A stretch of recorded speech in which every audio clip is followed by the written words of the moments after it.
¿Cómo están? Muy buenos días. Bienvenidos a esta edición de Diálogo Abierto en simultáneo por Nacional 103.9. Son las 8 de la mañana en punto y vamos a comenzar como cada sábado con la información que tenemos preparada para ustedes. Bueno, llegó la Navidad y con la Navidad llegó una esperanza para América Latina, porque estamos hablando de que países como México, Chile, Costa Rica y Argentina ya empezaron una jornada de vacunación importante para combatir el COVID-19. En una región, hay que decirlo, América Latina, que es sumamente desigual y donde se prevé que lamentablemente la vacunación no sea o no se desarrolle de una manera igualitaria.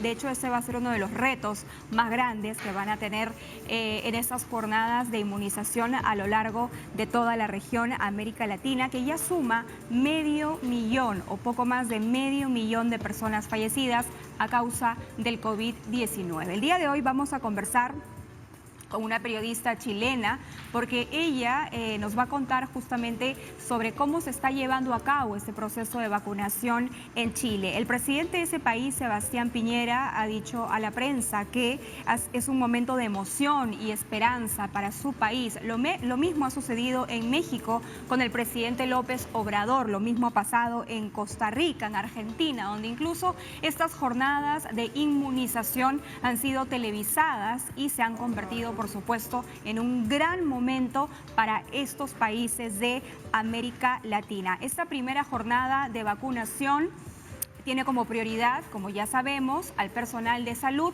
y, por supuesto, a los adultos mayores, quienes son las personas más vulnerables. Pero para que nos dé más detalles sobre cómo se está llevando a cabo. Bien, vamos a conversar. Antes de conversar con Gabriela Valenzuela, que es la periodista chilena, quien nos va a contar cómo va en la vacunación contra el COVID en su país, vamos a ir con información en vivo que nos trae nuestro compañero Eric Guerrero. ¿Me confirman? Eric Guerrero, buenos días, adelante. ¿Qué tal? ¿Cómo están? Muy buenos días. Estamos en la playa Redondo, el límite de Barranco, con Miraflores, y el panorama es este. Hay gente que está utilizando las playas porque hoy día se permite solamente el acceso a estos lugares a las personas que practican deportes acuáticos, como vemos, como el surf. Estas personas están desde muy temprano. Hemos hecho un pequeño recorrido por Redondo, Pampilla, Bacaja, y la gran parte de estas playas está copada por los deportistas acuáticos. Son los únicos que pueden estar aquí en este lugar.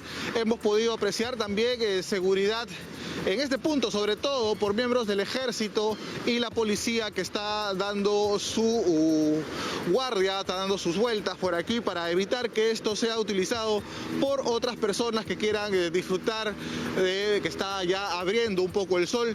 Sabemos que esto está prohibido, es una multa de más de 400 soles y solamente, y la playa va a estar cerrada completamente para todo público, excepto para los deportistas, desde el pasado 24 hasta el 4 de enero. Esta es la situación aquí en este punto de la capital. Como vemos, se está respetando que la gente no utilice las playas para veraneo, para pasar un rato en familia o disfrutar un poco del sol. Solamente los deportistas acuáticos pueden estar aquí en este lugar. Con esta información retornamos a estudios. Gracias, Eric, por esa información en vivo desde la Costa Verde. Es importante tener en cuenta las restricciones que todavía están vigentes y que son medidas que se han tomado justamente para prevenir más contagios de coronavirus. Y bueno, empezamos este programa contándoles sobre esta jornada de inmunización que ya ha empezado en algunos países de América Latina. Uno de ellos es Chile. Precisamente vamos a tomar contacto con una periodista chilena. Ella es Gabriela Valenzuela. Muy buenos días, Gabriela. Bienvenida a Diálogo Abierto. Muchas gracias, Brenda. ¿Cómo estás? Muy buenos días. Bien, Gabriela, yo quisiera comenzar preguntándote por cuántas dosis de vacunas han llegado a Chile, cómo ha sido esta primera jornada de inmunización, que sin duda ha significado un paso importante porque Chile se convierte así en el primer país de Sudamérica en arrancar con esta vacunación. Claro que sí, Brenda, han llegado ya las 10.000 dosis de la vacuna, de la vacuna aquí en nuestro país, en la región metropolitana y en otras 3 regiones de Chile. Ha comenzado todo este proceso Magallanes, la Araucanía y también Biobío. Esta primera etapa, como ha dicho el propio presidente Sebastián Piñera, va dedicada íntegramente a vacunar a personal de salud. Ha sido un proceso que se ha llevado adelante con mucha rapidez. Ya están llegando estas cajas a esas 3 regiones que yo recién te nombraba, y es así entonces como la dosis que se le ha entregado a cada una de estas personas ha sido recibida con mucha emoción, con mucha alegría, y recordemos, tal como se sabe respecto a lo que es la vacunación de Pfizer, hay que esperar 28 días para la segunda dosis. Entonces llegan 10.000 vacunas para 5.000 personas, 2 dosis para cada una de ellas. Perfecto, Gabriela. ¿Y para cuándo se tiene previsto una segunda jornada de vacunación? ¿Hay una fecha estimada que maneja Chile para recibir una nueva dosis? No sé si del propio laboratorio Pfizer o si es que también Chile ha firmado contratos con otros laboratorios que le vayan a proveer de las vacunas. Chile ha firmado contratos con otros laboratorios. Las autoridades han ratificado que nuestro país tiene aseguradas hoy 30 millones de dosis, 30 millones. Hay unas conversaciones que siguen en desarrollo, por ejemplo, con la farmacéutica Moderna, y eso se está a la espera para ver qué ocurre finalmente con ese acuerdo. Pero hoy las 30 millones de dosis están ratificadas, llegaron las 10.000 primeras desde Bélgica, y es así entonces como en los próximos días se espera la llegada de nuevas dosis. Hay ciertos periodos que las propias autoridades han ratificado. El primer trimestre de este año será súper importante, ya que se espera tener vacunada a parte importante de la población, pero específicamente personal de riesgo. Ya decíamos, primera etapa con personal de salud y luego ir avanzando. Esta es una vacuna que se aplica a mayores de 16 años. ¿Por qué? Porque se han hecho pocos ensayos clínicos con menores. Entonces todavía hay cierta preocupación respecto a la reacción que podrían tener los menores de 16 años, pero es parte de este plan de vacunación y Chile, como te contaba, ya tiene aseguradas estas 30 millones de vacunas. Justamente sobre el tema de reacciones, Gabriela, ¿se ha presentado algún tipo de contratiempo que haya tenido que ser atendido a nivel médico de parte de alguna persona que haya sido vacunada? Hasta el momento no se ha sabido de ninguna reacción. Claro, han pasado muy pocos días. Esto comenzó el jueves 24 de diciembre, el viernes ya se inició este proceso de vacunación y hasta hoy día, por lo menos, la última información que yo estaba reporteando, no se sabía de alguna reacción. Es muy probable que ocurra, esto ha pasado en otros países cuando se han hecho las pruebas clínicas, fiebres, por ejemplo, es una de las reacciones que podría ocurrir, cierto malestar general, pero más allá de eso, hasta el momento aquí en Chile no se sabe. Importante señalar además que en el caso de registrar fiebre o malestar general está considerado dentro de las posibles consecuencias en la aplicación, claro, no solamente de esta vacuna, sino de cualquier otra vacuna que uno utilice. Claro que sí, eso es parte de lo que los propios expertos han comentado, pero yo te quería agregar un dato que es bien interesante respecto a lo que está pasando con Pfizer, que es el laboratorio que entrega estas primeras vacunas acá en Chile, que está usando una tecnología totalmente innovadora, esto del llamado ARN mensajero. Es algo completamente nuevo, primera en su tipo y que permite producirla rápidamente. ¿Cuál es el problema de esta vacuna? La baja temperatura, 70 grados Celsius en la temperatura que requiere la vacuna para ser conservada. Esto complica su traslado, pero en nuestro país están las cajas especiales para poder mantenerlas refrigeradas y que puedan entonces cumplir con su objetivo.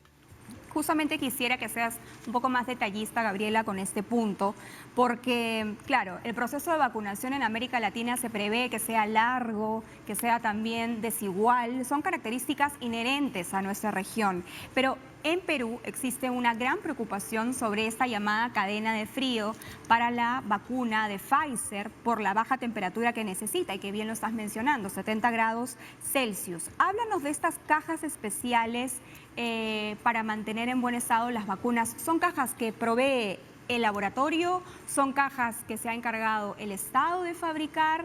¿Dónde las ha conseguido en todo caso? ¿Y cuáles son sus características? Son cajas que ya estaban en nuestro país. Recordemos que en Chile no se producen vacunas, pero claramente cuando llegan estas a la nación se pueden mantener, y es por eso que son cajas que ya estaban aquí en nuestro país. Recordemos que en mayo, abril-mayo, el gobierno comenzó estas conversaciones con los distintos laboratorios para poder tener acceso a estas 30 millones de dosis de vacunas. Se habla incluso que podríamos llegar a tener 84 millones aseguradas para Chile. Hasta el momento son estas 30 millones y son cajas especiales porque Pfizer específicamente necesita esta conservación de 70 grados bajo cero. Es así entonces como las primeras 10.000 dosis han llegado a un laboratorio cerca de una comuna llamada la comuna de Macul, que está cerca del Estadio Nacional. Para quienes nos están hasta ahora escuchando, tal vez han escuchado mencionar el Estadio Nacional aquí en la región metropolitana, y ese laboratorio tenía estas cajas que están especialmente preparadas para poder conservar esta vacuna, que luego comienza un proceso de descongelamiento para poder aplicarla. No es que se aplique a 70 grados bajo cero, comienza este proceso de descongelamiento y así se van enviando en aviones a distintas regiones del país, las que yo te nombraba al inicio: Magallanes, Biobío y también la Araucanía, donde comenzó este proceso de vacunación con personal de salud. Hay algunas enfermeras que habían sido vacunadas, entregaban su experiencia. Ellas trabajan en la llamada primera línea, están ahí 24/7 en contacto directo con personas enfermas de COVID. Incluso algunas de las enfermeras vacunadas habían estado contagiadas y decían que este era un día muy, muy importante para nuestro país. No está siendo excluyente entonces en este proceso de vacunación que una persona haya tenido COVID como para no considerarla dentro de la inmunización.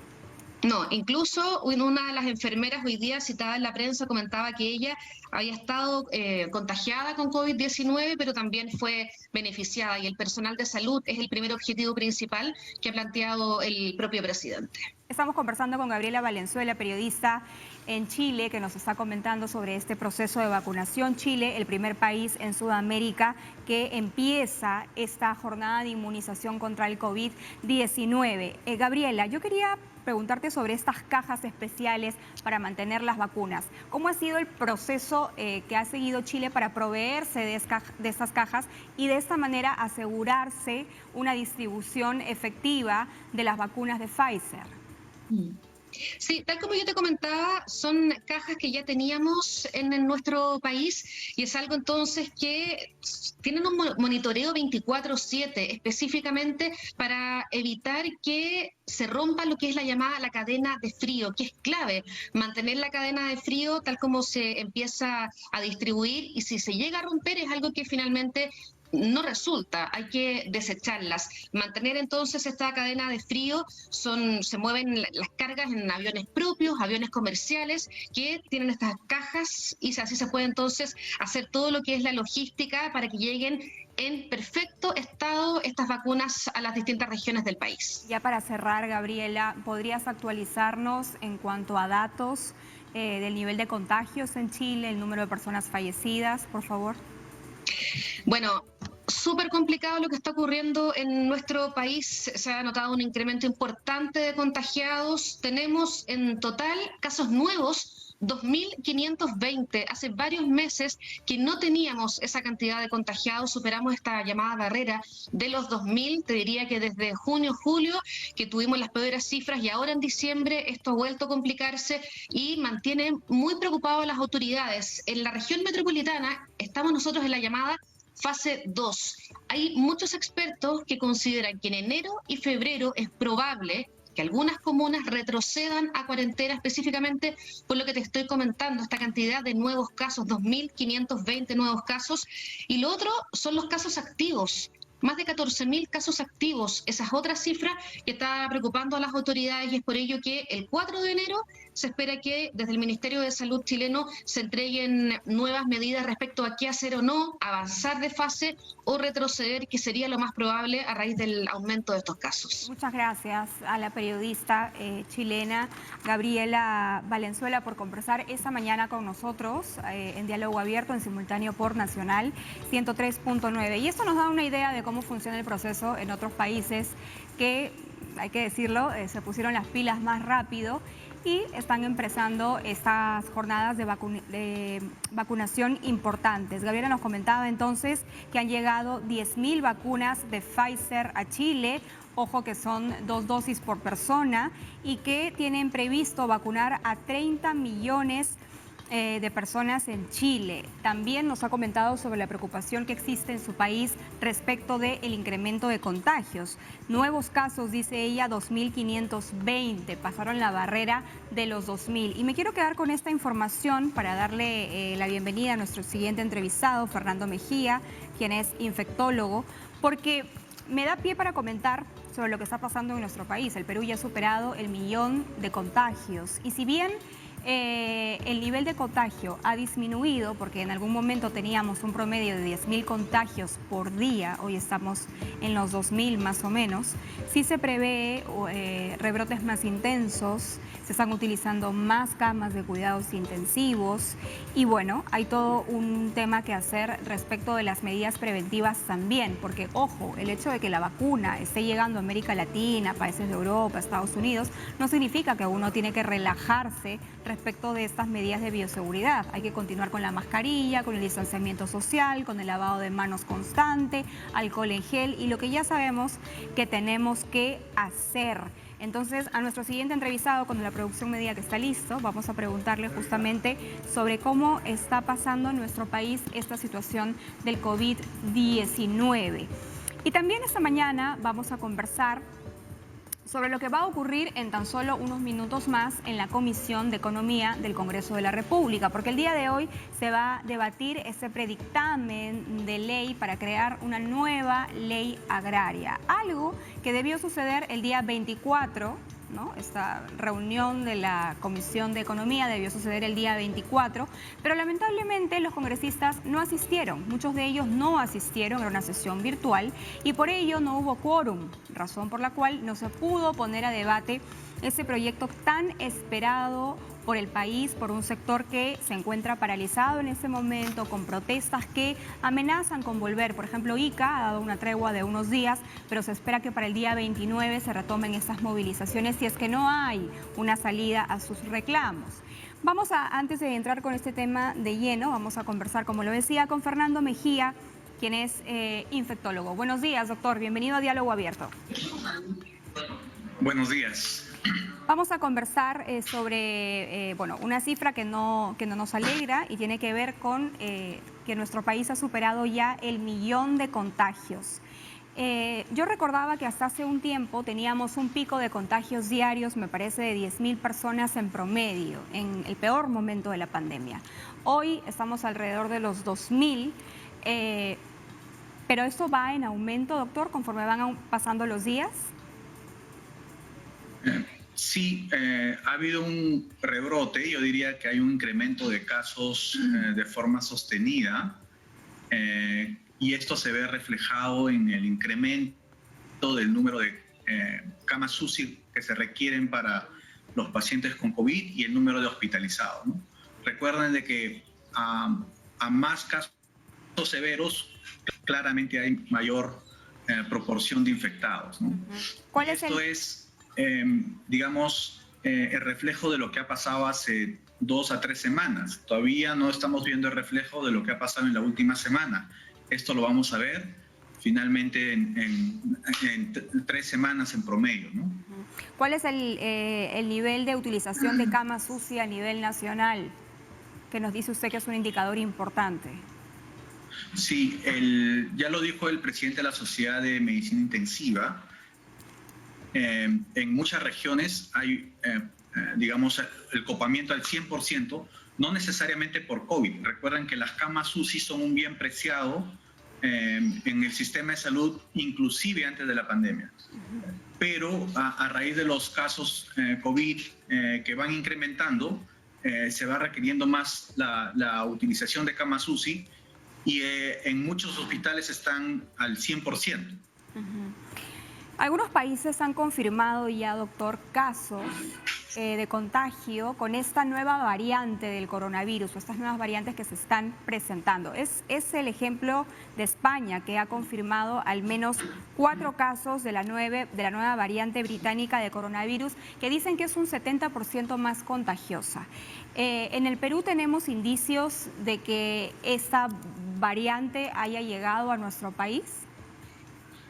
No tenemos hasta el momento un reporte oficial de que haya esta nueva variante circulando, pero yo quiero llamar a la reflexión. Independientemente de cualquier variante de coronavirus que esté circulando, la única forma de prevenir la variante original, llamemos a la nueva variante, es siguiendo las medidas de recomendación que se recomiendan: lavado de manos, uso constante de la mascarilla, mantener el distanciamiento social, porque es bien difícil confirmar una variante nueva, porque se necesitan análisis moleculares bastante sofisticados, que lo van a hacer algunas instituciones, pero que tampoco la respuesta va a ser inmediata. Y la respuesta para la nueva variante es reforzar las medidas de precaución que ya conocemos.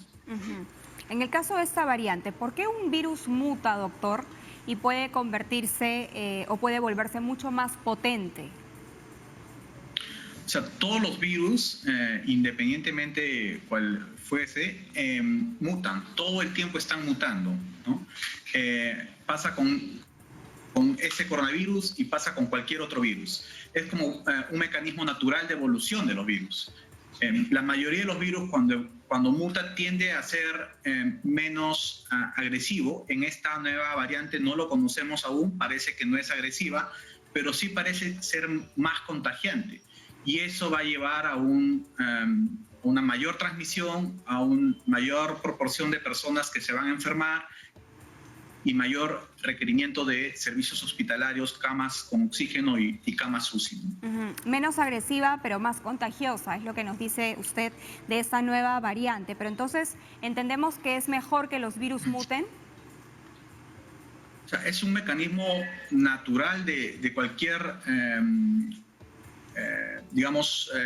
virus. Es normal que los virus muten. La mayoría de las mutaciones tienden a ser insignificantes, por decirlo de alguna forma. Esta variante parece ser, desde el punto de vista individual, no más agresiva, pero sí más infectante. O sea, desde el punto de vista individual, si una persona adquiriese esta nueva variante, no es que va a ser formas más graves, pero sí va a tener la capacidad probablemente de infectar más frecuentemente a mayor número de personas, pero desde un nivel de salud pública, lo que va a llevar es a una sobresaturación de los servicios de salud mucho más rápido. Por eso, entonces, mientras el virus mute más veces, se hace menos fuerte, tiene menos capacidad de daño al paciente. Sí, o sea, esa es la historia natural de muchos virus, porque los virus tienden a adaptarse a organismos para tratar de sobrevivir, por decirlo de alguna forma. En esta nueva variante todavía es muy prematuro decir de que esta variante va a generar repercusiones, con menor mortalidad de forma individual, pero lo cierto es de que todo eso está en estudio y hay que prevenirlo, y la única forma de prevenirlo es siguiendo rigurosamente las medidas de prevención que ya conocemos. Hay que ser reiterativos, pero es la única forma de poder controlar esta variante o cualquiera que venga. Ahora, acabamos de tener un contacto, doctor, con una periodista chilena que nos ha contado la experiencia que se está viviendo en su país con esta jornada de inmunización contra el COVID-19.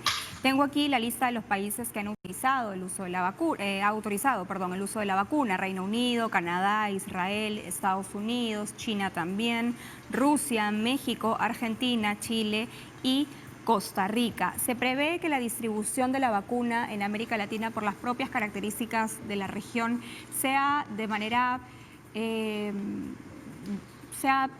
lenta, no sea en una forma igualitaria. ¿Cuál es el principal reto que tiene el Perú al momento de recibir esta vacuna, que todavía ni está en camino?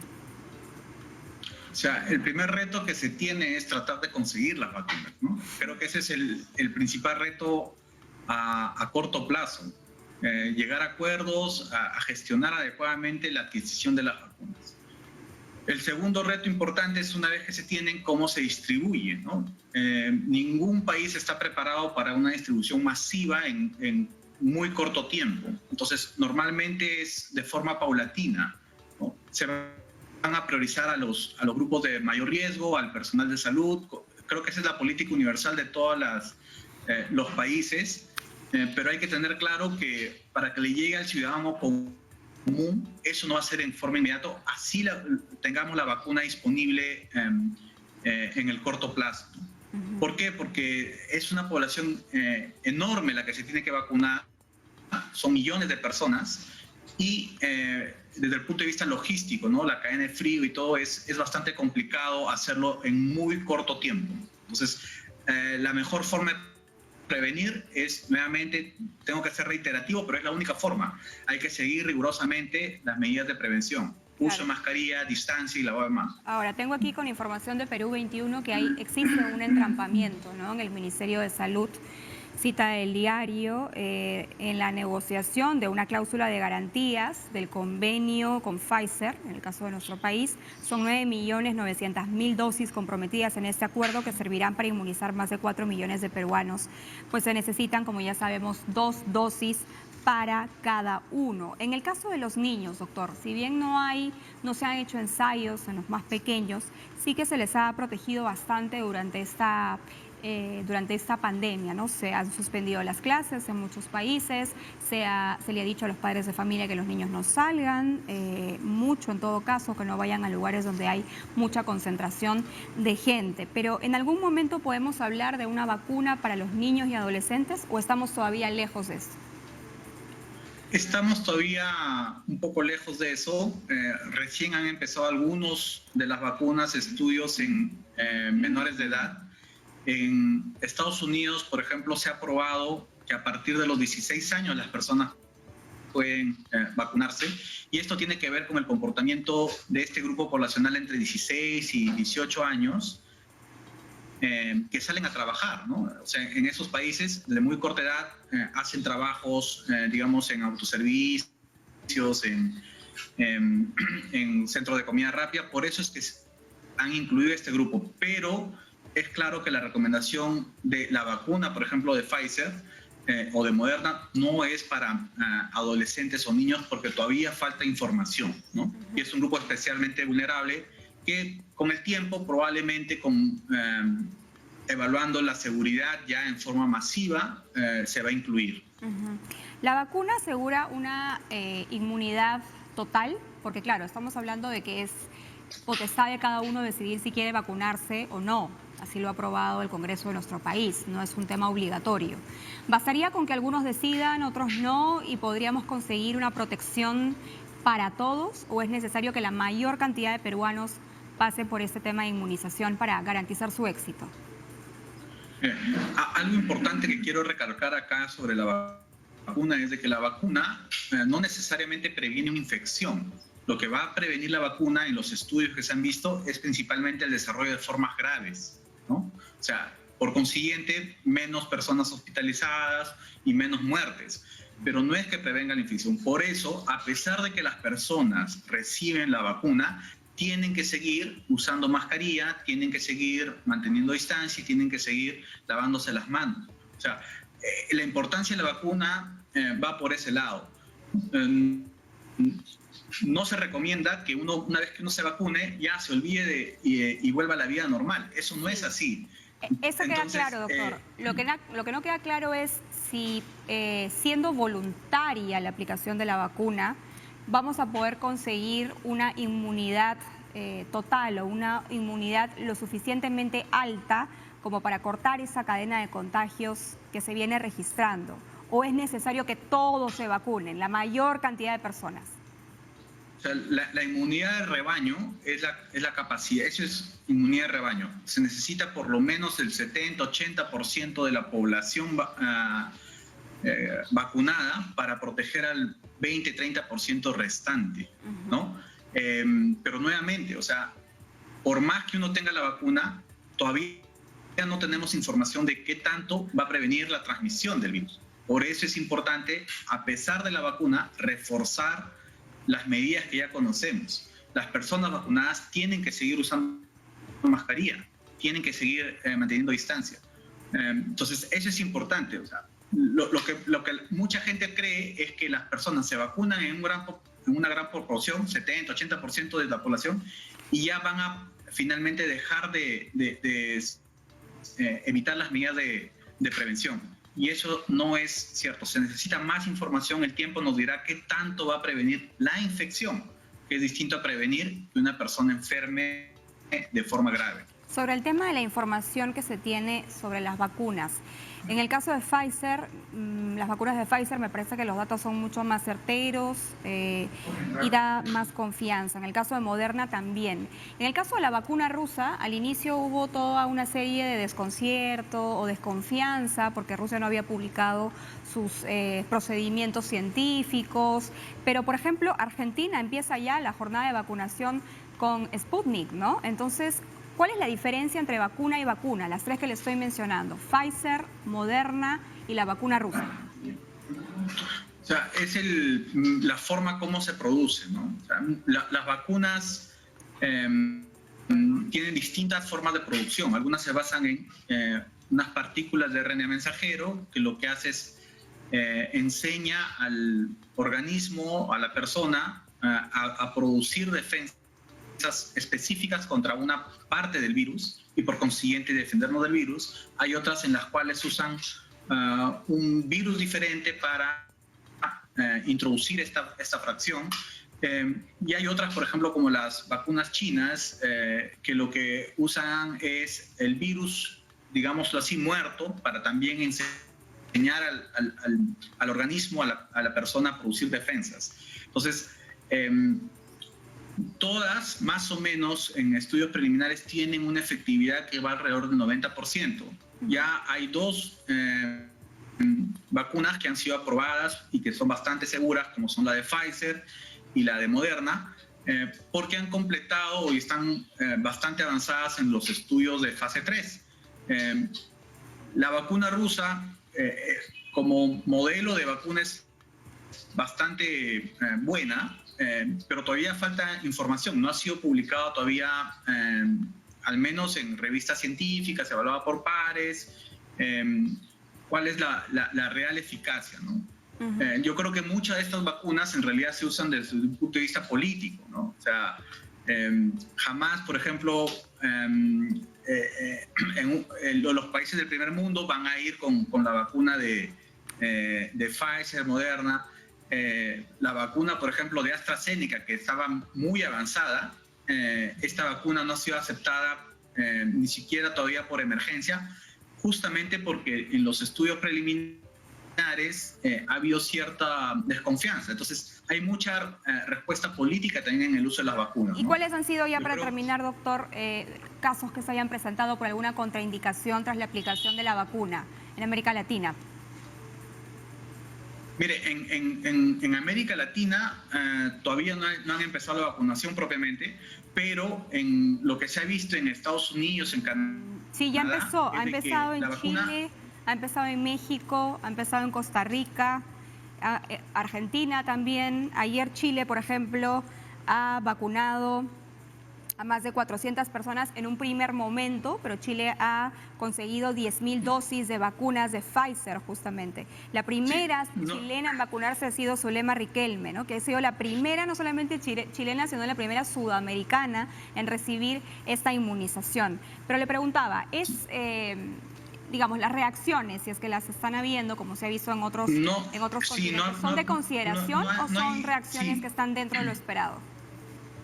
Son reacciones dentro de lo esperado. Las vacunas son seguras, al menos la de Pfizer, que ya tiene cientos de miles de dosis en los países del primer mundo, no ha producido mayores complicaciones severas. En aquellas personas que han tenido reacción alérgica, digamos, importante, han sido estas personas que ya han estado previamente con reacciones adversas a otro tipo de vacunas.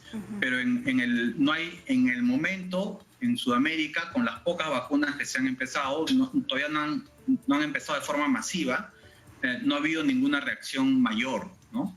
¿Qué es lo que se espera con esta vacuna, al menos de Pfizer, que ya ha sido entregada en poca cantidad, pero que sabemos que es segura? Bien, doctor. Muchas gracias a Fernando Mejía, médico infectólogo, comentando esta mañana con nosotros lo que está haciendo la vacunación en la región y también lo que le espera a Perú. Mientras tanto, estamos mirando un poco de lejitos lo que está pasando en países vecinos que ya han arrancado con la vacunación esta semana. La ministra de Salud ha sido muy sincera y ha dicho que no tiene manera de saber en qué fecha llegarían las vacunas a nuestro país. Sin embargo, se está tratando de trabajar a paso acelerado para subsanar lo que haya que subsanar. Lo más importante es seguir cuidándose, no perder de vista esas recomendaciones de bioseguridad y también decir que América Latina ya suma más de 500.000 de personas fallecidas a causa del COVID-19. Hacemos una pausa comercial y cuando regresemos vamos a hablar de economía. ¿Se está recuperando nuestro país? Vamos a conversar con un especialista en el tema, Eduardo Recoba. Volvemos.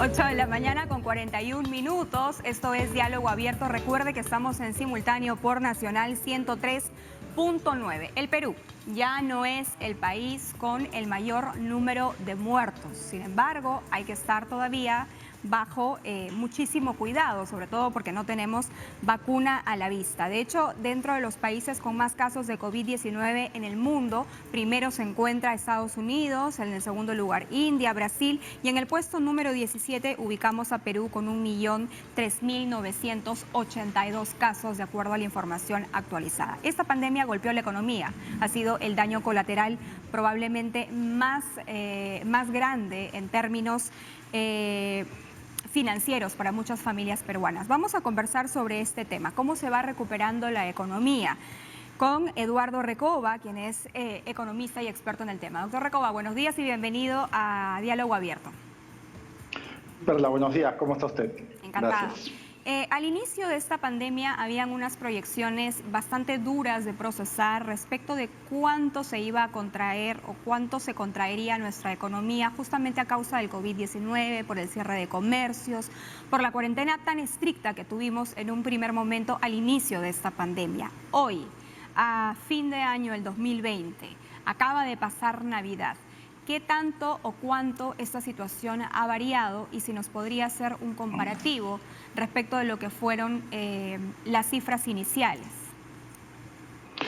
Correcto. A ver, sí, en un inicio, digamos, tras 100 días de apagón económico que se registraron entre el 15 de marzo hasta el 30 de junio, evidentemente la caída, ¿no? Se pronosticó como una caída de 2 dígitos.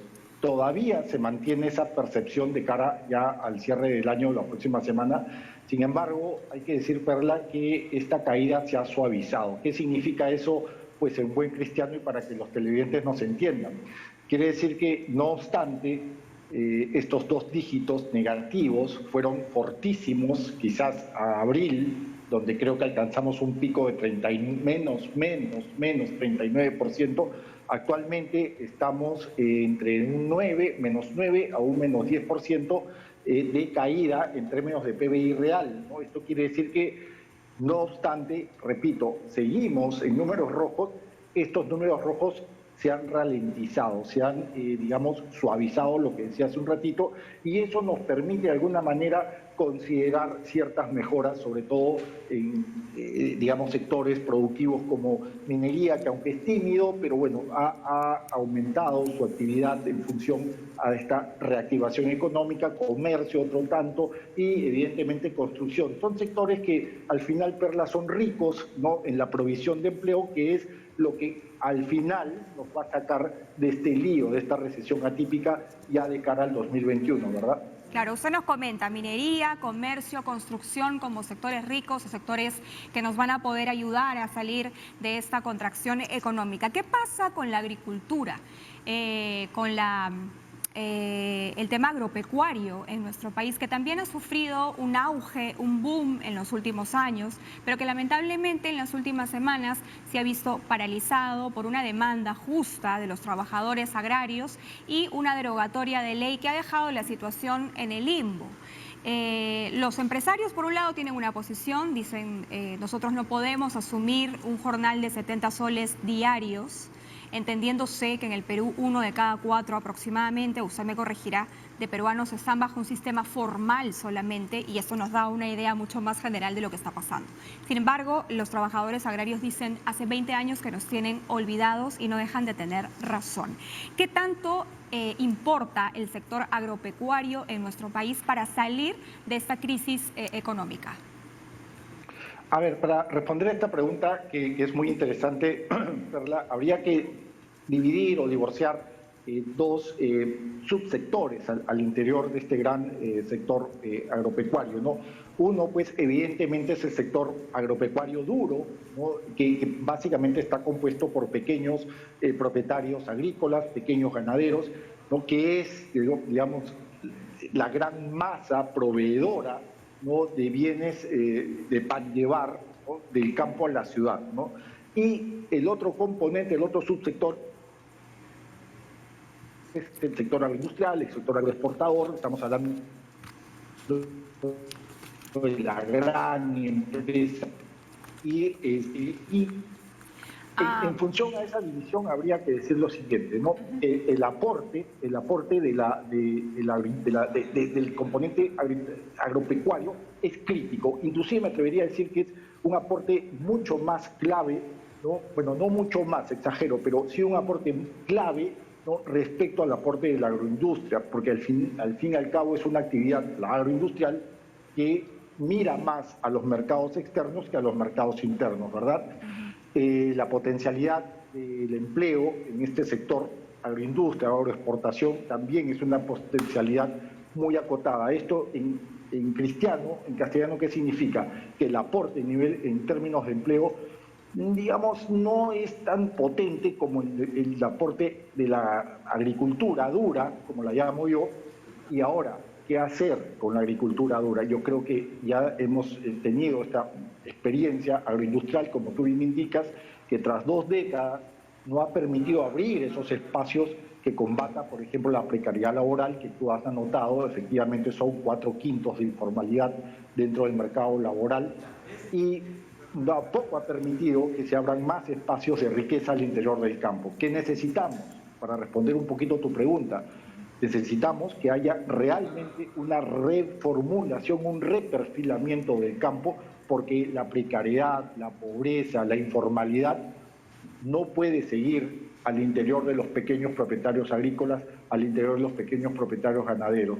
Creo que por ahí va el debate y creo que por ahí va la gran discusión nacional, ¿no? Dentro de la agenda, ¿no? Señor Recoba, justamente en breves minutos tiene que comenzar el debate de este proyecto de ley en la Comisión de Economía del Congreso, un debate que fue postergado por falta de quórum el día 24 de diciembre. Todos, ¿no? Ojalá, exacto, ojalá vayan todos, por favor, se conecten virtualmente, solo tienen que prender su computadora para participar de este debate. Va a ser importante, muy importante para el país. Y yo me quiero quedar con una frase que acaba de decir, señor Recoba, es un aporte clave respecto de nuestra economía.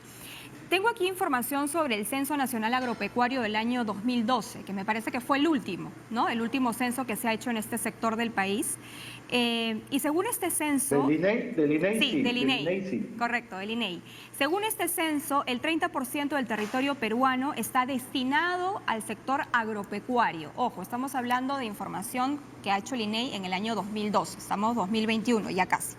Pero de este 30% del territorio peruano destinado al sector agropecuario, 7.125.000 hectáreas aproximadamente están destinadas para todo lo que es superficie agrícola, ¿no? Sembríos y cosechas. Y 4.150.000 tienen justamente el tema de cultivos.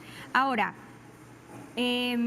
tenemos que hacer una diferenciación, señor Recoba, respecto de lo que son las grandes empresas con muchas hectáreas, ¿no? Que tienen varias hectáreas de cultivo, que tienen extensión, que son agroexportadores. Y por otro lado, tenemos que hablar sobre aquellos agricultores que tienen, por ejemplo, máximo 10 hectáreas, 5 hectáreas y que sí necesitan todavía ser subsidiados para poder arrancar, digamos, arrancar económicamente. ¿Cómo hacer que esta ley sea una ley diferenciada, pero sea una ley justa? A ver, buenísima tu pregunta y me meto en un lío porque tengo que ser muy eficiente con los tiempos. A ver, te voy a responder con una potencia así de resumen. A ver, mira, yo creo que directamente a la yugular, para responder tu pregunta, Perla, creo que es básico contar con un capital, ¿no?, que vaya directamente hacia estos pequeños agricultores, que como bien dices, y creo que completa lo que yo hablé hace un ratito, hay que divorciar la gran empresa agroindustrial de estas, digamos, de estas horquillas, de estos rangos de producción, de estas unidades productivas pequeñitas, unidades productivas 5 o 10 hectáreas. El primer tema creo que decía yo, el capital. No puede ser que en el siglo XXI todavía no tengamos dentro de un marco legal, ¿no?, de una propuesta, de una iniciativa legislativa, ¿no?, o una propuesta legislativa, un marco que permita, por ejemplo, el acceso a un capital. Cierto que es riesgoso el sector, cierto que estamos sujetos en función al clima, pero también es cierto que actualmente muy pocos bancos y muy pocas microfinancieras, ¿no?, otorgan préstamos blandos a los agricultores pequeñitos y a los ganaderos pequeñitos, ¿verdad?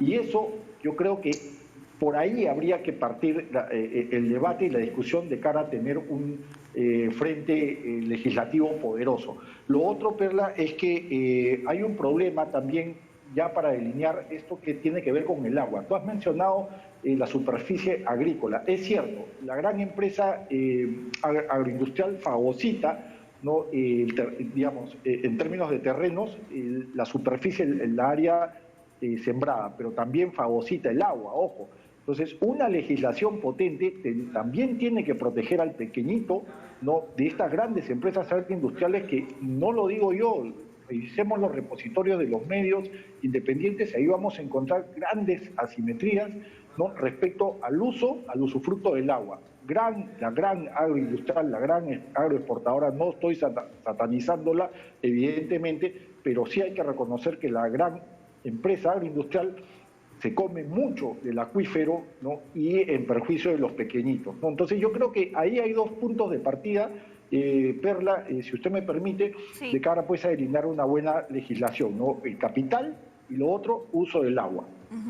Ahora, estamos hablando de empresas que, por ejemplo, tienen extensión de terrenos, que son agroexportadores, en sectores claves como, por ejemplo, la exportación de arándanos, de palto, de uvas y también de espárrago, por ejemplo, ¿no?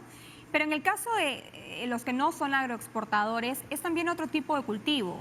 Papa, maíz, arroz, que básicamente va para... Pan llevar, básicamente. Lo que antiguamente se decía pan llevar, ¿verdad? Básicamente para consumo local.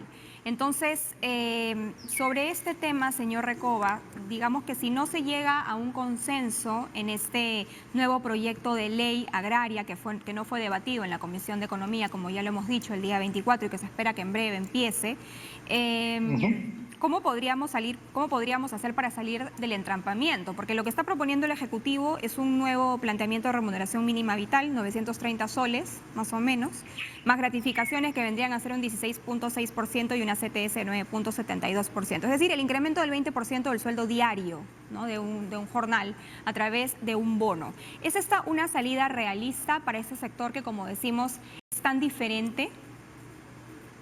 Sí, habría que... Tú has dicho algo clave, ¿no? Es un sector diferente. Esto hay que tomarlo con mucho cuidado. La economía agraria, evidentemente, es muy distinta pues, a la economía industrial o a la economía de servicios.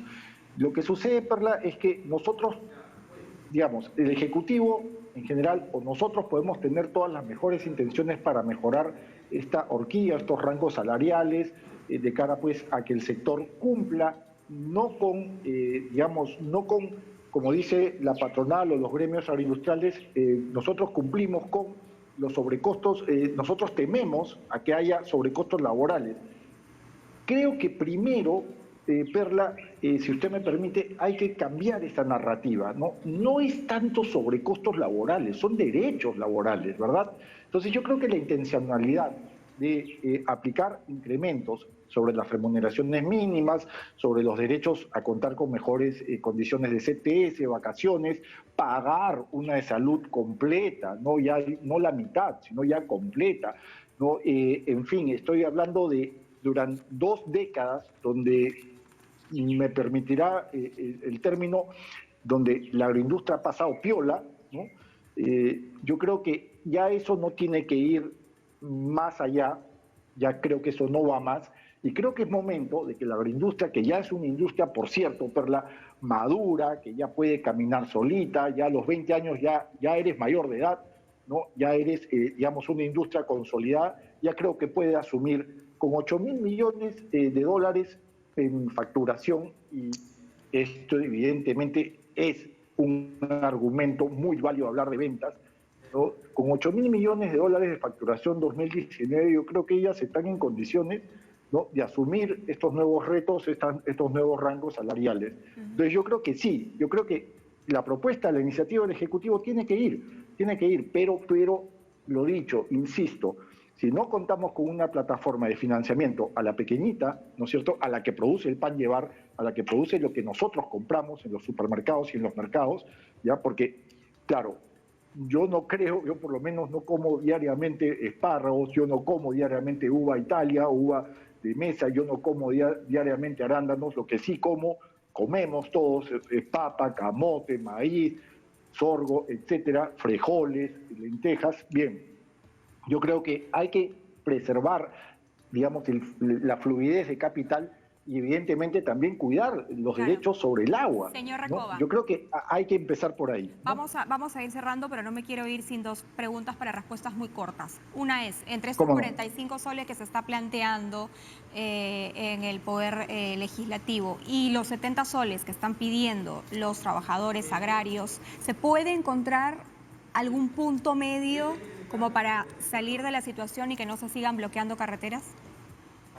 Por supuesto que sí, por supuesto que, digamos, la voluntad de diálogo yo creo que está dada por parte no solamente de las y los trabajadores del campo, en este caso de la agroindustria, sino también estoy seguro que la voluntad de diálogo viene por parte del Estado, sobre todo el Ejecutivo. Yo creo que acá el Ejecutivo tiene que tomar ya una decisión más fuerte y tiene que ser también más empático con las y los trabajadores del campo, ¿verdad? Yo creo que sí se puede llegar a un consenso. Finalmente, para entender también, para cerrar o terminar de entender el panorama agrario en nuestro país, ¿tiene usted información sobre, en porcentajes, cuál es el porcentaje del agricultor pequeño, ese que necesita financiamiento, como usted lo dice, una plataforma que pueda recibir créditos blandos?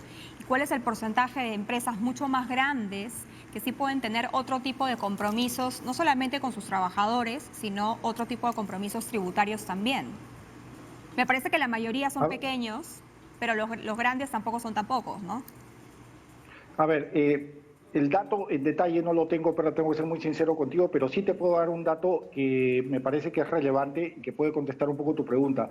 El observatorio del Ministerio de Trabajo y Fomento del Empleo registra 431.000 trabajadores y trabajadoras del campo, ¿no? De estos 431.000, el 93% son trabajadores de alguna manera de la gran empresa agroindustrial. Esto significa digamos, agroindustria que tiene más de 100 empleados. Y eso te da una idea de la relevancia, ¿no es cierto?, de la relevancia que tiene que ver con un aumento salarial. Y la pregunta es, ¿pueden soportar esta gran empresa agroexportadora de 400.000 trabajadores un aumento en los derechos laborales? Por supuesto que sí, por una razón sencilla, y ningún economista creo que me lo va a discutir, porque son altamente ricas en productividad. Entonces yo creo que sí pueden aguantar ese aumento salarial, Perla. Bien, 93% nos dijo, ¿no? la gran empresa Así es. agroindustrial. Bien, ahí está. Entonces yo estaba equivocada, pensaba que más eran los pequeños, resulta que más son los grandes que pueden asumir los compromisos que durante más de 20 años se han visto relegados. Vamos a ver finalmente qué sucede hoy en la Comisión de Economía del Congreso. Muchas gracias a Eduardo Recoba, A usted, conversando Perla. sobre la recuperación de la economía en nuestro país y también qué papel importante juega justamente la agricultura, el tema agropecuario para salir de esta situación de crisis. Vamos ahora a continuación con el bloque La Fórmula del Ahorro.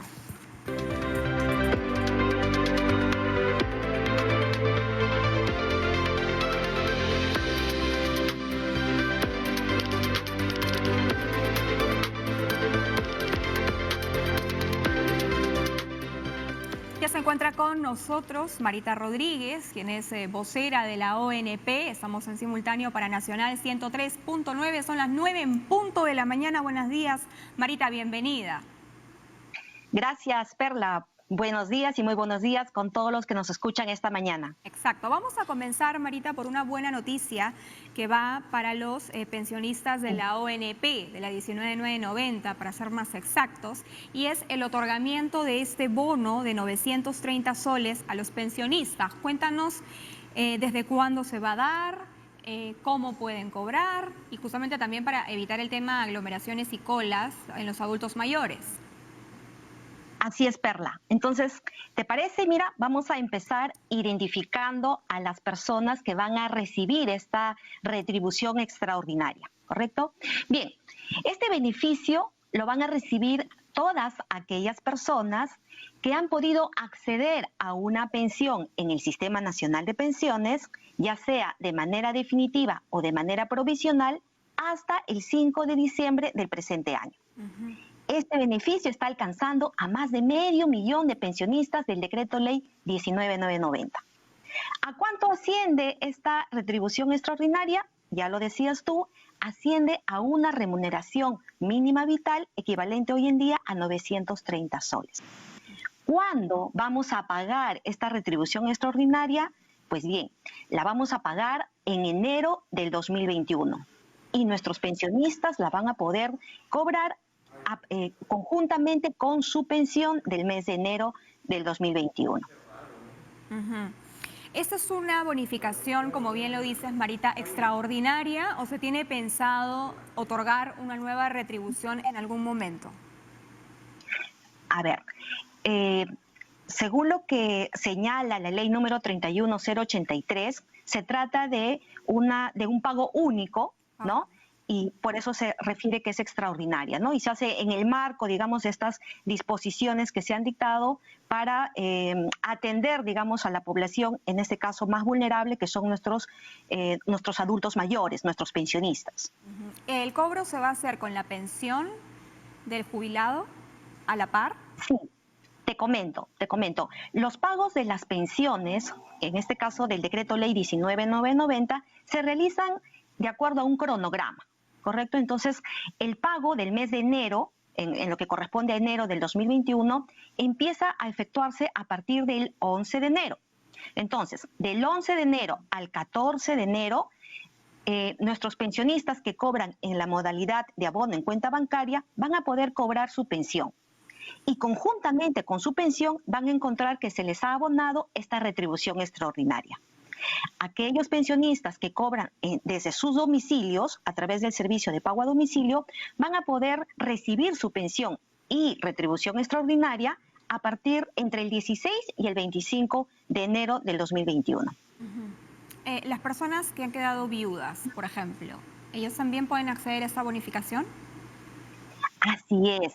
Fíjate, este bono extraordinario está dirigido para todos nuestros pensionistas del Decreto Ley 19990. Y esto significa que lo reciben tanto aquellos que son nuestros pensionistas de derecho propio, como le llamamos nosotros, que vienen a ser los pensionistas de jubilación, de invalidez, como aquellos pensionistas que reciben pensiones de sobrevivientes, ¿no? Vale decir, las viudas, los orfantes y aquellos que reciben pensión de ascendencia. Bien, Marita, muchas gracias por esa información. Entonces, ¿nos repites la fecha en la que se va a empezar a pagar este bono? Este bono extraordinario se va a empezar a pagar a partir del 11 de enero del 2021 y lo van a poder recibir conjuntamente con su pensión. Bien, muchas gracias. Marita Rodríguez, Gracias vocera a de ti. la ONP. Esto fue la fórmula del ahorro. 9 de la mañana con 5 minutos. Hacemos una pausa comercial y regresamos con más en Diálogo Abierto en simultáneo por Nacional 103.9. Gracias.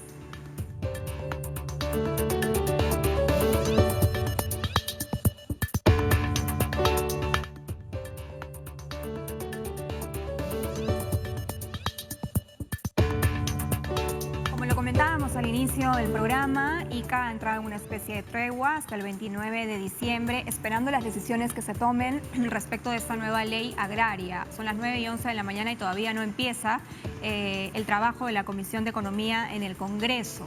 Se suspendió hace unos días por falta de quórum y esperamos que no suceda lo mismo el día de hoy. Tenemos información en vivo de lo que está pasando no al sur, sino al norte de nuestro país, en el puente Virú, me comentan, ¿no? Es justamente unas imágenes que nos ha enviado nuestro corresponsal Carlos Chávez. Como vemos, a juzgar por las imágenes, la vía no está bloqueada. Los militares se encuentran presentes en la vía justamente para garantizar el libre tránsito tanto vehicular como personal. Como recordamos, hace unos días se instalaron varios piquetes de manifestantes del sector agrario que impedían el libre tránsito de las personas, algo que, hay que decirlo, está condenado y que no está permitido realizar. Uno puede protestar, pero de manera pacífica. Muchas personas habían resultado perjudicadas porque estaban viajando hacia Lima o yéndose hacia el norte y lamentablemente no podían cruzar por esta situación. Vamos a conversar ahora justamente sobre el tema agrario. Ya se encuentra con nosotros Marco Vinelli, quien es especialista en temas de agroexportación. Señor Vinelli, buenos días. Bienvenido a ¿Qué está pasando? Bienvenido a Diálogo Abierto. Estamos en simultáneo por Nacional 103.9. Buenos días, Perla. Gusto saludarte. Muchas gracias. A ver, el día de hoy el Congreso va a debatir esta ley agraria.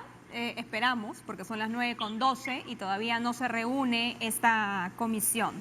Pero dentro de las propuestas que resaltan es justamente el incremento del jornal diario, ¿no? Hay una propuesta para que se incremente en 20% el sueldo diario a través de un bono. ¿A usted le parece esta una situación viable, considerando que el sector agrario de empresas es diverso? Y no todas las empresas tienen la misma capacidad, algunas son evidentemente mucho más pequeñas, otras son la mayoría grandes. Sí, mira, lo primero que hay que decir es que el Congreso derogó la ley de manera apresurada, porque hoy día no tenemos ley. Ellos tuvieron que reunirse el día 24, pero no hubo quórum y todavía no empieza la sesión de hoy 26. Y tanto los empresarios como los trabajadores están esperando una respuesta a esta problemática que se generó con la derogación de la norma. Lo segundo, efectivamente, la propuesta es del incremento de 20% que sea no remunerativo, quiere decir que sea un bono para que también no afecte a los otros costos laborales como AFP o salud. Este parece que ha sido el consenso porque ya existe una carta del gremio de productores agrarios del país en donde están dando, digamos, aceptación a esta propuesta para que la normalidad en el sector se restablezca. Pero como tercer punto hay que decir que la informalidad no se arregla con salarios o con remuneraciones mínimas vitales. La informalidad se arregla con mayor fiscalización, como lo han demostrado los estudios en Perú, Paraguay, Colombia y en otros países del mundo, ¿no? Ahora, señor Vinelli, estábamos conversando hace unos instantes con el economista Eduardo Recoba y él nos decía que de acuerdo a información proporcionada por las autoridades son aproximadamente 431.000 trabajadores de la agroindustria, de los cuales 93% se encuentra trabajando en este momento en una empresa grande, en una empresa que exporta y solamente el 7% es pequeño, ¿no? Con hectáreas limitadas que son básicamente para la producción de pan llevar. ¿Cómo tendría que hacer esta diferenciación en esta ley, dependiendo, como le digo, de la naturaleza de cada empresa? Lo que hay que mencionar ahí, Perla, también es que en el sector agrario trabajan 4 millones de personas. Y las que son formales es la que precisamente mencionó el economista que me antecedió. Entonces, digamos, para hacer la diferenciación también hay que ir al otro lado. ¿Cuántas personas jurídicas existen? A la fecha hay 4.000 empresas en el Perú que están acogidas al régimen laboral agrario.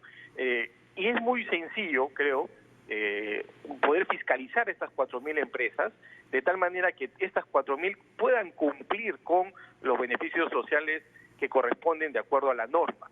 Entonces, no sería muy complicado que SUNAFIL o los demás integrantes, digamos, del sistema de fiscalización puedan hacer este trabajo de tal manera que todos los trabajadores puedan recibir su remuneración de acuerdo a lo que señala la ley. Hay empresas que sí tendrían la capacidad o que sí tienen la capacidad, por ejemplo, de cultivar no solamente una cosa, sino varias. De pronto arándanos, de pronto palto, uva, que son en distintos momentos del año. Estas empresas deberían comprometerse a contratar a las mismas personas para un cultivo y para otro, de pronto en actividades diferentes, pero de esta manera garantizar cierta estabilidad al trabajador? Sí, es correcto. Y hay algunas empresas que pueden tener esa posibilidad, dado que tienen diferentes cultivos en diferentes momentos del año. Y hoy día, o sea, actualmente, el contrato que tienen los trabajadores es un contrato, digamos, en estas empresas de manera permanente o continua, porque hacen esa labor. Pero, sin embargo, de las 4.000 empresas que le menciono, alrededor del 5% tienen esa capacidad. Unas 200 empresas pueden tener diversos cultivos y pueden cubrir todos los 12 meses del año con el trabajador. El resto de empresas no tienen esa capacidad y son monocultivos, de tal manera que solo contratan por una época específica de la cosecha. Ahora, sería importante también que existan, por ejemplo, tributos diferenciados. Las grandes empresas que sí puedan pagar una mayor cantidad de impuestos y que se vea esto revertido en el mejoramiento de carreteras, en el tema de infraestructura, por ejemplo, en el lugar donde están desarrollando su actividad económica.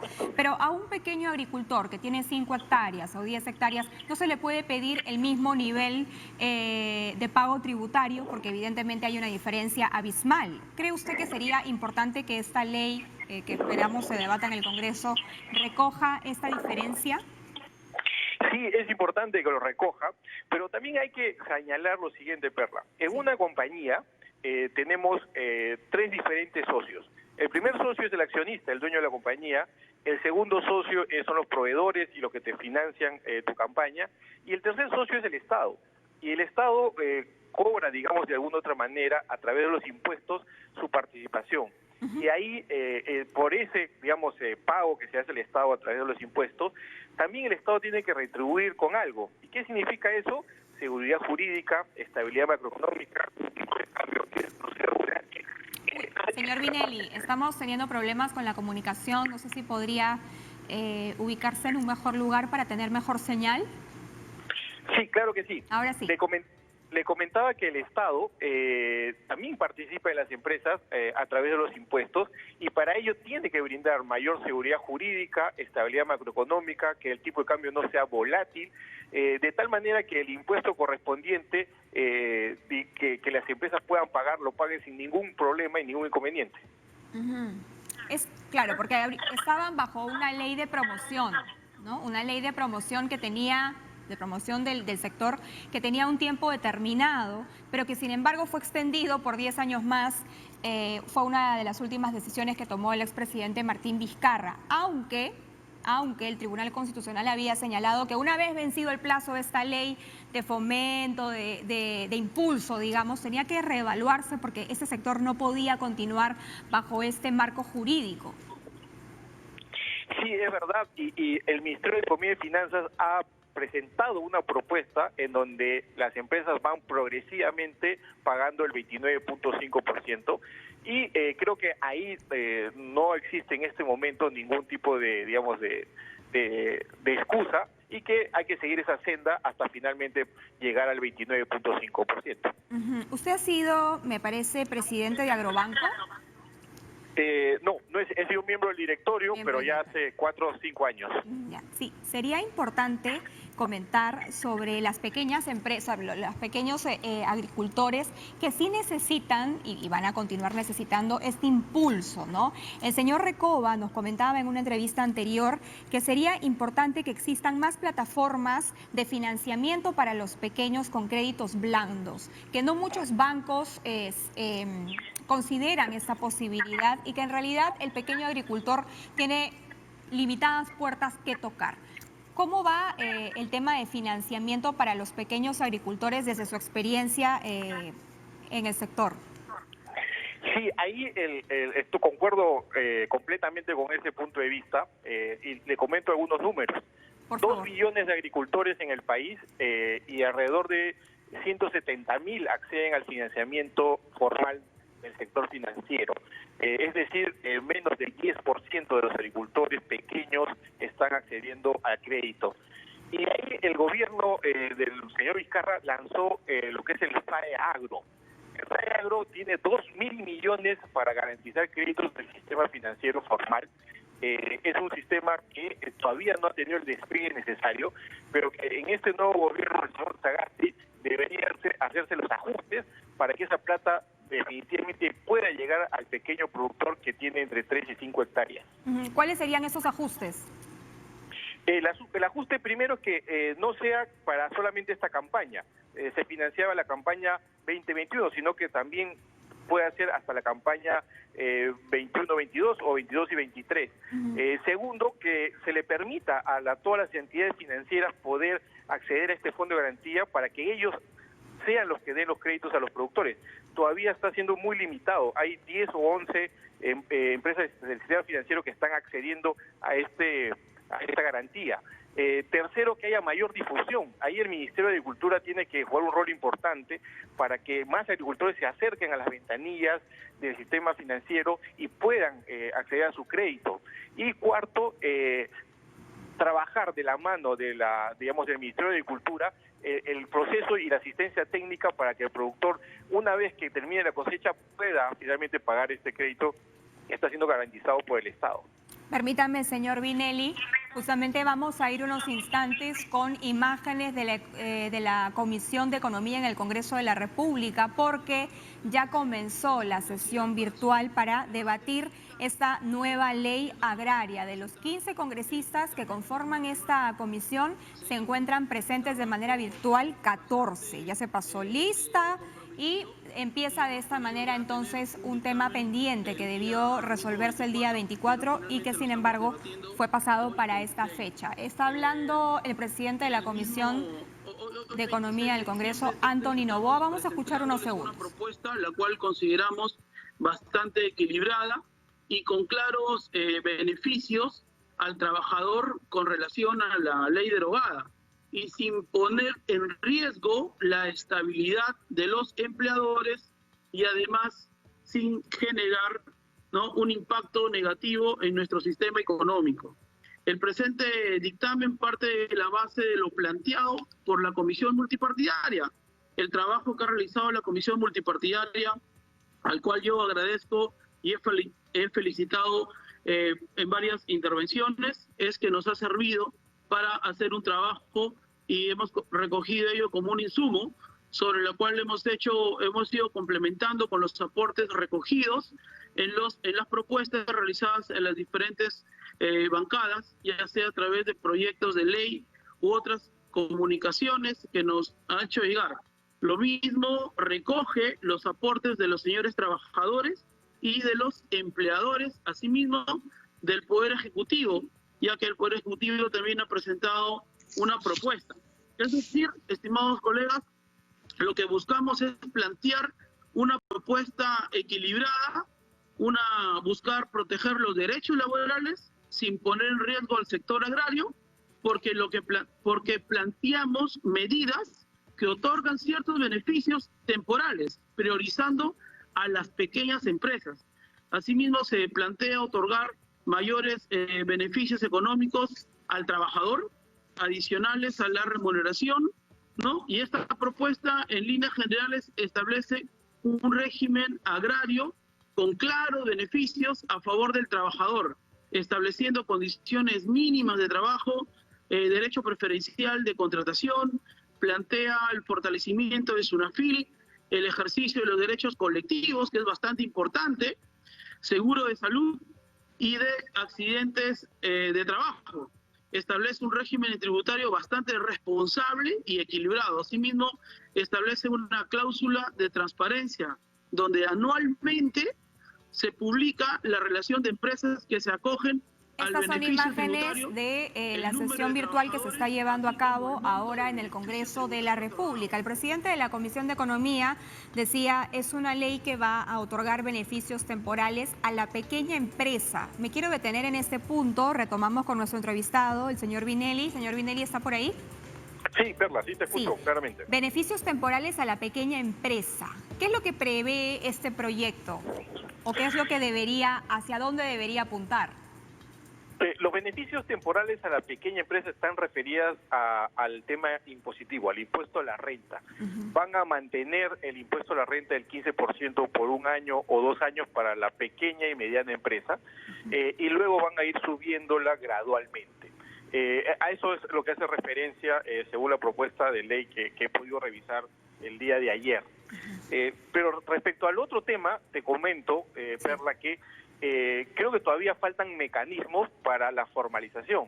Existe el 20% del sector que es formal.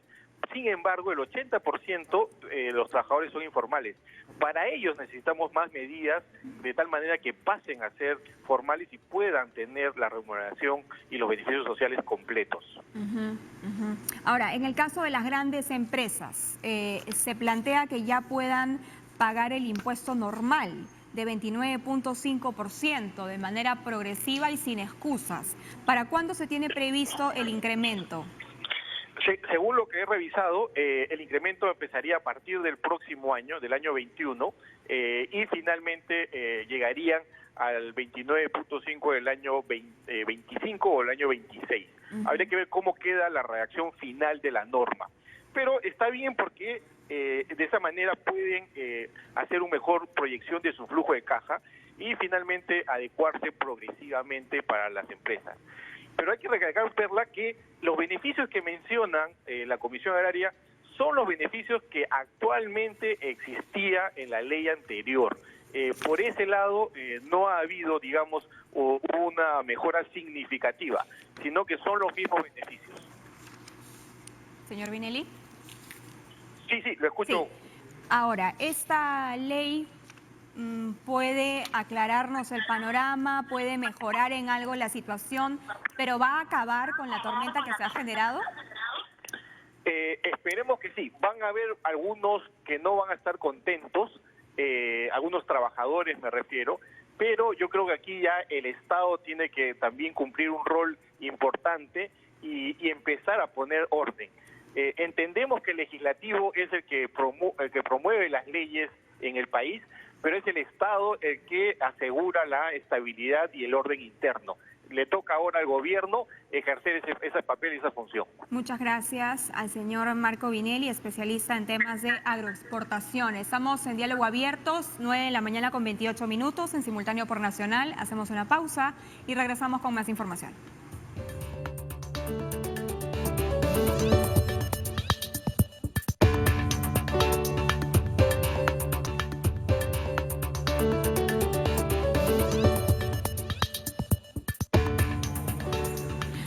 Con 32 minutos. Vamos a hablar ahora de elecciones en Diálogo Abierto. Estamos en simultáneo por Radio Nacional.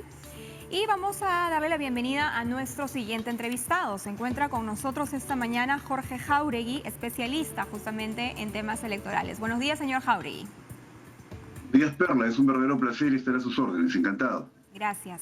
Vamos a comenzar con lo que ha pasado en el partido aprista, ¿no? Me parece muy significativo o lamentable lo que ha ocurrido al interior de ese partido histórico. No pudo inscribir lamentablemente, la mayoría de sus listas al Congreso. El partido más antiguo, estamos hablando del más antiguo, podría perder entonces su inscripción en las próximas elecciones. Tanto quien se postula como presidenta Nidia Vilches y también la hija de Alan García han señalado públicamente que están pidiendo una reorganización al interior del APRA. Pero, ¿qué explicación le podemos dar a lo que ha ocurrido al interior de este partido político, con el que puede estar de acuerdo o no, pero finalmente es un partido? Correcto. Bueno, en principio hay que decirle que la historia política del país, en gran medida, digamos, ha tenido siempre como una, digamos, un participante muy relevante al partido aprista, ¿no? Es un partido histórico que siempre ha sido visto como el de mayor tradición, ¿no? en la política peruana. Pero de cara a este proceso electoral, el Jurado Nacional de Elecciones tuvo la competencia, o tiene la competencia de organizar el cronograma electoral. Y entonces, en función a los plazos del cronograma electoral para las elecciones generales del 2021, tenemos que la fecha límite para la inscripción de listas fue el día 22 de diciembre. ¿No? Y desde el día 10 de diciembre al día 22 los partidos políticos tuvieron oportunidad para ingresar en un sistema electrónico que se llama el SIGE, ¿no? El SIGE, en la inscripción de las candidaturas. Esto, ¿por qué ha traído un sistema electrónico? Porque como estamos en un contexto de pandemia, no era posible hacer las inscripciones en forma presencial, para efectos de evitar poner en riesgo tanto a los afiliados al partido político, a los personeros, como al personal también de los jurados electorales especiales competentes, ¿no? Por el contagio de pandemia, entonces de esta COVID-19, ¿no? Y entonces, lamentablemente los partidos que no han logrado inscribir dentro del plazo previsto, pues ya no tienen opción de hacerlo, ¿no? Hasta donde se conoce, y tendría que haber pues alguna información mucho más precisa respecto a posibles deficiencias en el sistema, aparentemente no se ha dado, ¿no? Entonces, parece que ha habido en algunos casos algún nivel de negligencia, ¿no? Claro, digamos, esta ha sido la versión, esto de que no pudieron hacerlo virtualmente y qué sé yo, ha sido la versión oficial que han dado algunos integrantes del partido, pero detrás de esto parece más bien que es una evidencia de las grandes fracturas que existen al interior del APRA y quizá una intencionalidad de no inscribir estas listas, porque otros partidos las inscribieron de manera presencial. Correcto. Yo no podría, digamos, no conozco cómo funciona qué dinámica interna puede tener el partido aprista, ¿no? Sin embargo, sí es evidente que hay ahí un incumplimiento, digamos, del plazo para la inscripción de las fórmulas y en todo caso las listas, si es caso habría alguna lista de candidatos al Congreso también que no haya sido ingresada. Y en todo caso, ante un pronunciamiento del Jurado Electoral Especial, en este caso el Jurado Electoral Especial competente para inscribir listas de fórmulas presidenciales, cuando hablamos de fórmula presidencial hablamos de las 3 personas que postulan a la presidencia y vicepresidencia, y listas de candidatos al Congreso, ¿no? Entonces, cuando hablamos de la inscripción de la fórmula presidencial, el Jurado Electoral Especial competente es el Jurado Electoral Especial del Lima Centro 1, ¿no? Que está justamente en Orlando.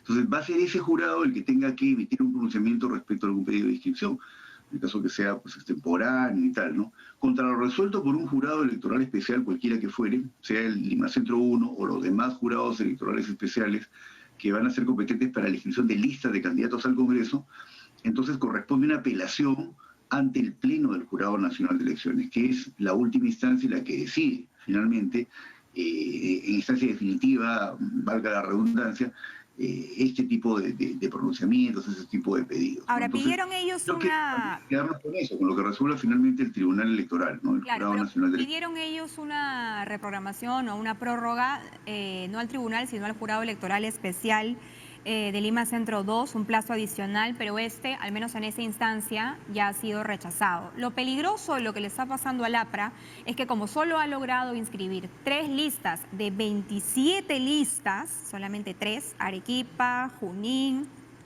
y peruanos en el extranjero, entonces no superaría la valla del 5% de votos emitidos y por ende, nuevamente no superaría la valla y perdería su inscripción ante el registro de organizaciones políticas del Jurado Nacional de Elecciones. ¿Esto es así? Bueno, eso sería especular. Vamos a ver cómo se darán los resultados electorales y cuántos votos alcance. Hoy por hoy no sabemos, ¿no? Pero lo que sí podemos decir es que la ley orgánica de elecciones establece que la barrera electoral, que es el umbral de votos y de requisitos que tiene que alcanzar un partido para el ingreso al procedimiento de distribución de escaños, exige haber alcanzado 7 escaños en más de una circunscripción o haber alcanzado el 5% de los votos válidos a nivel nacional en esa elección. Entonces, habría que ver, ¿no?, qué tamaño de la circunscripción tienen. Hay circunscripciones, digamos, que son muy grandes, como la de Lima, o la Libertad, o Piura, ¿no? Sin embargo, hay otras que son muy pequeñas, Amazonas, Madre de Dios. Entonces, mucho va a depender de eso. Hoy por hoy lo que queda claro es que las condiciones son bastante adversas, en todo caso, para pasar este umbral y lograr alcanzar escaños, ¿no? Claro, sería una tarea titánica, ¿no? Porque de solamente de 27 que solamente hayan logrado inscribir 3 listas, sé que no hay nada imposible, pero reduce sus posibilidades considerablemente de pasar este 5%. Ciertamente es complicado, ¿no? Es complicado, pero creo que también dice mucho de la forma como se hace la política en el Perú, que las organizaciones políticas esperen el último momento para escribir listas y fórmulas. Dice mucho de grupos de personas que quieren ejercer el derecho constitucional de participación política, que quieran constituir partidos políticos casi pegada a la fecha límite para la inscripción de listas, ¿no? ¿Y cómo tendría que proceder el APRA si es que pierde su inscripción? Bueno, lo que tendría que hacer es volver a escribir, ¿no? Hoy por hoy, si en caso se dé que pierda la inscripción, hoy por hoy aún eso podría estar en el ámbito especulativo nada más, porque no hemos llegado a la jornada electoral, no tenemos votos específicamente para contar y hacer los cálculos, pero si una organización política pierde inscripción, lo que queda es volver a solicitar la inscripción ante el registro de organizaciones políticas. ¿Y el proceso cómo es? ¿Hay que juntarse firmas? ¿Cómo es el proceso? Hay que reconocer que ahí hemos mejorado mucho, porque hoy ya no se ha eliminado un requisito que era bastante inadecuado, inconveniente, ¿no? Que era este requisito de las firmas de adherentes. No sé si usted debe recordar, Perla, que en algunos casos se han llegado a investigaciones en las cuales se advertía pues la posibilidad de que se constituyan estas fábricas de firmas, ¿no? Para completar firmas. Hoy por hoy tenemos alguna investigación vinculada justamente a este tema de la verificación de firmas de adherentes, ¿no? Hoy, en cambio, se eliminó ese requisito. Lo que se exige son firmas de afiliados para cada comité partidario. Entonces, eso es mucho más realista, es una cantidad mucho menor de afiliados, son 50 afiliados por cada comité partidario. Estamos hablando de algo no menos de 65 comités partidarios, que son comités provinciales a nivel nacional, de modo tal de que es mucho más razonable, ¿no? Y creo que sí podemos decirle que este último quinquenio, que ha sido un proceso de demolición de la institucionalidad, porque vamos, una disolución del Congreso y luego una vacancia presidencial en ausencia de un pronunciamiento del Tribunal Constitucional, es casi un golpe de Estado, ¿no? Es un golpe de Estado, o fue un golpe de Estado. Pero entonces, yo creo que estamos en un momento de demolición de la institucionalidad, y esto afecta también a los partidos. Para retomar un poco lo que nos decía, señor Jáuregui, entonces todavía el Partido Aprista tiene una opción para pedir una prórroga de plazo ante el Tribunal del Jurado Nacional de Elecciones. No, yo no creo que eso sea posible. Si usted me pregunta mi particular punto de vista, yo creo que el cronograma electoral es bastante claro. Hay una fecha límite para la inscripción de listas. Si alguien alega que hay deficiencias en el sistema electrónico, eso es muy complicado, porque es un sistema que está bastante bien auditado, ¿no? Los sistemas que ofrece el jurado. Son casos muy particulares los que se han generado, que más bien deja la sensación de que lo que ha pasado es una negligencia y no se ha presentado a tiempo. Sí. Porque, repito, esperar el último momento ha sido bastante temerario, ¿no? Vamos a pasar a otros temas antes de irnos. El Jurado Electoral de Lima Centro 1 ha admitido la plancha presidencial de Fuerza Popular, encabezada por Keiko Fujimori, porque se han subsanado unas observaciones en torno al plan de gobierno, ¿no? Y por otro lado, se ha declarado improcedente la inscripción de la plancha presidencial de Todos por el Perú, que lidera Fernando Sillonis. Correcto. Bueno, en el caso de Fuerza Popular era un tema bastante sencillo. Ahí lo que se había generado es una omisión, ¿no? Se había advertido, el Jurado Electoral Especial advirtió una omisión respecto a un formato, el formato de plan de gobierno.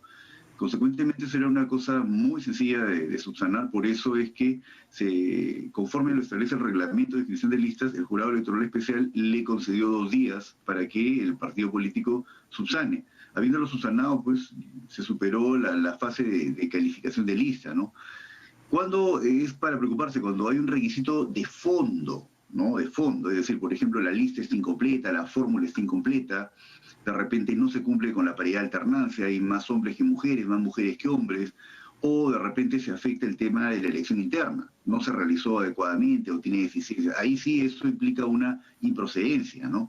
Pero los demás aspectos, como por ejemplo que falta un formato y tal, eso se puede subsanar, que es lo que ha sucedido. Entonces, hasta donde vemos, esto ya está superado y ahora van a ingresar, admitida trámite la inscripción de lista, entran a la fase de tachas. Y luego, el día 22 de, el día 10 de febrero va a ser la fecha final en la que vamos a tener las listas definitivas. ¿Quiénes fueron qué personas fueron las que alcanzaron la inscripción definitiva? Listas y fórmulas, ¿no? De las listas y de las fórmulas. Entonces, el día 22 de febrero va a ser como la fase en la que culmina esta etapa de tachas, que ya se está iniciando ahora, ¿no? Y luego viene ya una etapa final en la que se puede pedir exclusiones, ¿no? Que esto va a ir hasta el día más o menos 12 de marzo, ¿no? En la que se puede pedir exclusiones, pero por omisiones en las hojas de vida, ¿no? Por ejemplo, si alguna persona omitió una sentencia civil, penal, claro, o omitió algo bien, ¿no? Entonces, eso es en cuanto a la etapa en la que estamos hoy, ¿no? Es una etapa ciertamente un poco engorrosa, ¿no? Esta inscripción, porque hay primero que alcanzar la inscripción, admisión a trámite, luego viene la etapa de tachas, luego se ingresa a una etapa de inscripción definitiva, pero todavía queda la posibilidad de una exclusión. Señor por el tema de las... 20 fórmulas presidenciales son las que han solicitado inscribirse a través de la plataforma del Jurado Nacional de Elecciones y el 22 de diciembre fue la fecha en la que venció el plazo para la solicitud de inscripción de candidatos, fecha que ha sido contraria, ¿no?, a los intereses políticos, por ejemplo, del Partido Aprista, como lo venimos analizando. Ya para cerrar, las personas tenemos la posibilidad de escoger un local de votación cercano a nuestras viviendas, pero estamos en fecha límite. ¿Hasta cuándo es posible ello? Tengo entendido que hasta 60 días antes de la fecha de la elección, OMPE permite la posibilidad de solicitar que el elector solicite el centro de votación más próximo a su domicilio. Yo creo que esto es algo que hay que felicitar a OMPE. OMPE está, digamos, facilitando enormemente, digamos, el ejercicio del sufragio para los electores, porque evita que tengan que desplazarse a través del transporte público, con lo cual se ponen en riesgo de contagio, ¿no? Entonces, son cosas muy positivas que hay que destacar dentro del conjunto de cosas muy positivas que los organismos electorales están aportando en este proceso electoral y que van a permitir hacer las elecciones y con, digamos, disminuyendo la posibilidad de un riesgo, ¿no?, de contagio por este tema de la COVID-19. Ahora, otro tema interesante es quiénes son parte de la lista morada, teniendo al presidente Sagasti en Palacio de Gobierno. Según información del diario El Comercio, Carlomagno Salcedo y Giacomo Ugarelli son asesores de gabinete técnico del presidente Francisco Sagasti desde el mes pasado y se encuentran o integran la lista de candidatos al Partido Morado al Congreso por Lima. ¿Qué es lo que dice la ley electoral respecto de este punto? No los imposibilita, pero me parece que tienen que pedir una licencia sin goce. Correcto. Mire, en principio hay que señalar de que el hecho de que una persona tenga una afiliación política no le inhabilita para el ejercicio de la función pública, ¿no? O sea, una persona... Es más, la idea de que existan partidos políticos es que cuando llegan al poder, pues gobiernen con una cantera de personas afiliadas, ¿no? Y para ningún cargo, salvo para la judicatura y particularmente para la función electoral, sí hay un impedimento legal para, digamos, tener la pertenencia a una organización política. Ahora, respecto a las candidaturas, las personas que tienen la condición de funcionarios públicos están obligados a pedir una licencia sin goce de deber, la que les debe ser concedida 30 días antes del proceso electoral. De modo tal de que eso es el requisito que en su momento va a tener que cumplir las personas que, teniendo la condición de funcionarios públicos, están postulando a un cargo electoral, salvo aquellos que específicamente establece la norma constitucional como magistrados. Ahora, no, estos candidatos tendrían... estos candidatos tendrían que ser muy cuidadosos respecto de las apariciones públicas que puedan tener, por ejemplo, con el presidente Sagasti, ya que forman parte de su círculo más cercano, entendiéndose que hay un principio de neutralidad, que no debe ser violado bajo ningún punto de vista. Correcto. Una cosa es si existe impedimento para postular o para ejercer la función pública, y otra cosa es si se usa la función pública, el cargo o los recursos públicos para, digamos, hacer proselitismo, es decir, favorecer o perjudicar una candidatura o también una opción en consulta, en el caso de los referendos, ¿no? Entonces, eso sí está expresamente prohibido por la Ley Orgánica de Elecciones, ¿no? Está expresamente prohibido el usar la condición y los recursos públicos, la condición de servidor, funcionario público y los recursos públicos para apoyar una candidatura o perjudicarla, ¿no? Muchas gracias, señor Jáuregui, por conversar esta mañana con nosotros, especialista en temas electorales. Así van las cosas en una revisión general de lo que van a ser las próximas elecciones del 11 de abril en nuestro país. Pausa comercial y regresamos con lo último en Diálogo Abierto.